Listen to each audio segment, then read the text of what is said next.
Hey guys, it's Tim and this is the Wrestling Wrap Up, a bunch of news brought to you in one easy to watch video. So this weekend, a lot of things came out as far as news goes, and well, we didn't report on any, but we got all the major hits for you right here, right now. So let's start it off by talking about a little interesting tidbit from Friday Night Smackdown. So as you saw this Friday on Smackdown, Chelsea Green did make her big main roster debut, officially being placed on the Blue brand. Well, we did see that Chelsea Green injured herself and broke her wrist in that debut match only about a minute or so into it. Now, we had learned on Friday night that Chelsea Green was originally slated to win that match, but that actually wasn't the original plan. According to Ringside News and later confirmed by Dave Meltzer, we did learn that the original plan going into Friday was to have Liv Morgan win that match. Then sometime during the day, the plans changed to Chelsea Green winning that match, and then, well, when Chelsea got hurt, they had to go back to those original plans of Liv Morgan becoming victorious and joining Team SmackDown at Survivor Series. Also, speaking of this week's Friday Night Smackdown, on this week's Smackdown, we did see a no-holds-barred match between Seth Rollins and Rey Mysterio. This was supposed to be the big send-off, the big final farewell, final chapter of Mysterio versus Rollins. Next week, Seth Rollins will be taking on Murphy, but then that may be it for a little while for the Messiah. Dave Meltzer did report this weekend on Wrestling Observer Radio that it looks like after next week, Seth Rollins is going to take some time off as Becky Lynch is scheduled to give birth to their child in just a couple of weeks.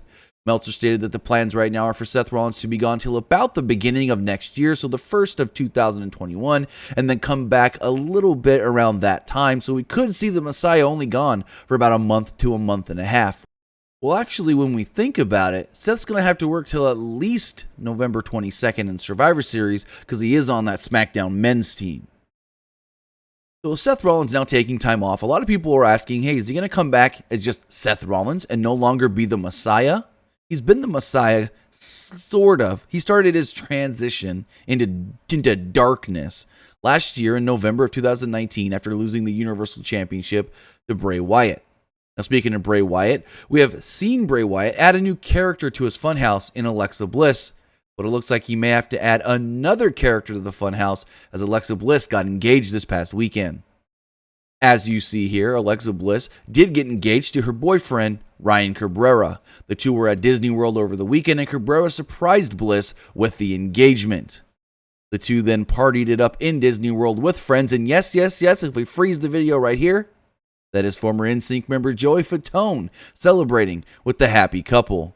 So with that, we want to wish both Alexa Bliss and Ryan Cabrera some congratulations on their engagement. Now, another type of engagement is a meet and greet.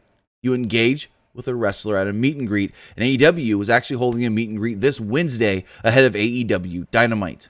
AEW has announced that you can meet either Cody Rhodes, Arn Anderson, Jake Roberts, or Lance Archer ahead of this week's Dynamite, as they will be holding a contactless, social distanced meet and greet. I don't know 100% what this actually means, but they did state that you have to purchase an extra ticket for the meet and greet on top of the ticket you've already purchased to attend Dynamite. So I guess they're just saying, hey, give us more money to stand 6 feet away from one of these four men. Now, another thing you can purchase coming in February is a brand new wrestling video game. It's the successor to WrestleFest. It's Retromania. Retrosoft Studios has finally announced the release date for Retromania, and it is coming on February 21st. Retromania will be available on PlayStation 4, Xbox One, the Nintendo Switch, and PC via Steam. As we see here in the video, the trailer that was released on Sunday, they've got a lot of different wrestlers in this game like Matt Cardona, Brian Myers, the Road Warriors, Tommy Dreamer, so many more. And finally, as we wrap things up, we got some interesting notes coming out of this past weekend's Impact Wrestling Turning Point pay-per-view. Well, not pay-per-view, Impact Plus special. On the show, we did see a number of title matches where in the main event, Rich Swann was able to successfully defend his world championship against Sami Callihan. But three other champions weren't as lucky, as first off, we did see in a no disqualification match, Deonna Purrazzo regain the Impact Knockouts Championship after defeating Su Yung with a cradle piledriver. Su Yung held the title for 21 days. Also, we did see the Good Brothers, Carl Anderson and Doc Gallows, defeat the North to become the brand new Impact Tag Team Champions. The North also held the tag titles on this run for only 21 days. And finally, Impact did announce their next Impact Plus event, as it will be Final Resolution, coming to us on Saturday, December 12th. So with that, that is all the news that you may have missed over this past weekend. Keep it locked right here to the PW Unlimited YouTube channel or pwunlimited.co for even more pro wrestling news.